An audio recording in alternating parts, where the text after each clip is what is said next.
8 reasons why heart patients should not exercise. Exercise is good for you, right? Well, maybe not if you're a heart patient with any of these conditions in the list below. In fact, it may be detrimental to your health. Hi, I'm Christian from Cardiac Rehab Online, and in this week's vlog we're looking at the essentials of what to pay attention to ensure you can exercise safely and effectively. So, if you've recently experienced any of the symptoms or conditions from the list below, you should not exercise and see your doctor for advice as soon as possible. If you have any of these in the future, same applies. So it's advised that you should not return to exercise until these symptoms or conditions are resolved.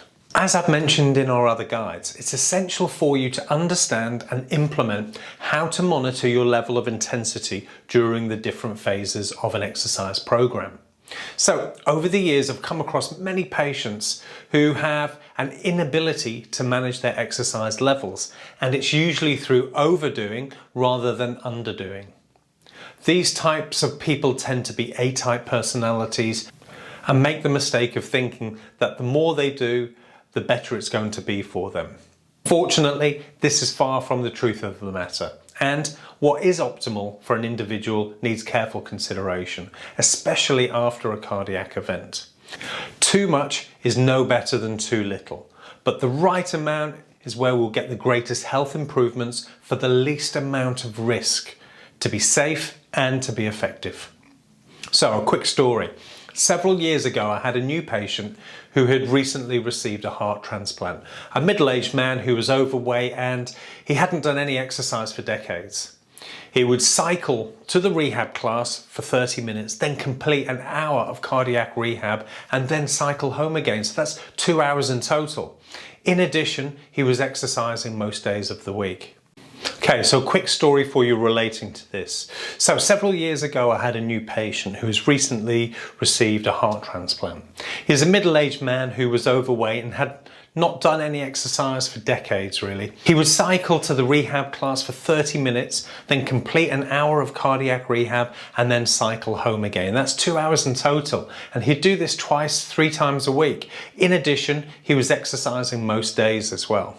So he'd probably received a heart from someone who had an exercising background, as for this patient it was particularly uncharacteristic for him to be so conscientious with his exercise regime.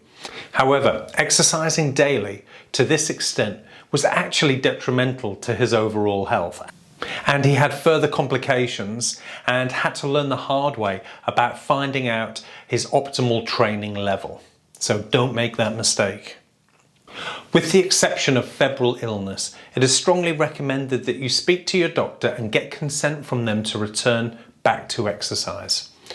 In the case of febrile illness, you can wait until it has passed and you feel back to normal before recommencing your exercise regime. Okay, so let's have a look at the 8 reasons why heart patients should not exercise. Contraindications, so we have unstable angina, and the signs and symptoms for this are new angina, diagnosed within the previous month, or a change in the pattern of established angina. Number 2 is unstable or acute heart failure. So when we have fluid retention, evidenced by excessive breathlessness, rapid weight gain, swollen ankles, and pitting edema. Unstable diabetes, medication that has had to be reviewed, changed within previous month in order to achieve effective control. Any incidence of hypoglycemia, repeated hypoglycemia episodes. Glucose levels pre-exercise are above 10 millimoles and do not decrease with exercise. New or uncontrolled arrhythmias, so palpitations, dizziness, loss of consciousness, missed or irregular beats when previously regular. Resting or uncontrolled tachycardia.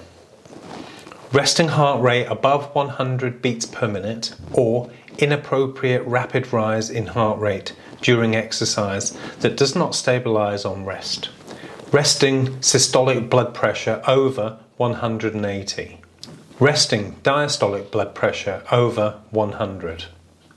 Hypertension rarely has signs or symptoms and consequently will only be identified with blood pressure monitoring.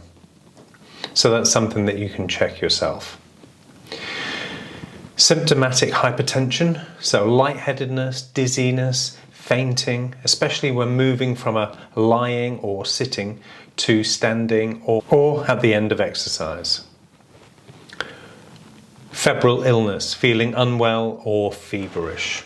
So those are all the factors to look out for. So please do not exercise if you have answered yes to any of these. Go and get yourselves checked out and be on the safe side.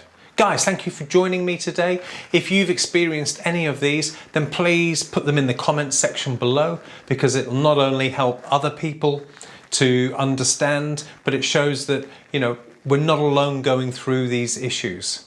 There's many people out there who are experiencing the same things. So share and help some others as well at the same time. Guys, thanks again, and I look forward to seeing you next time.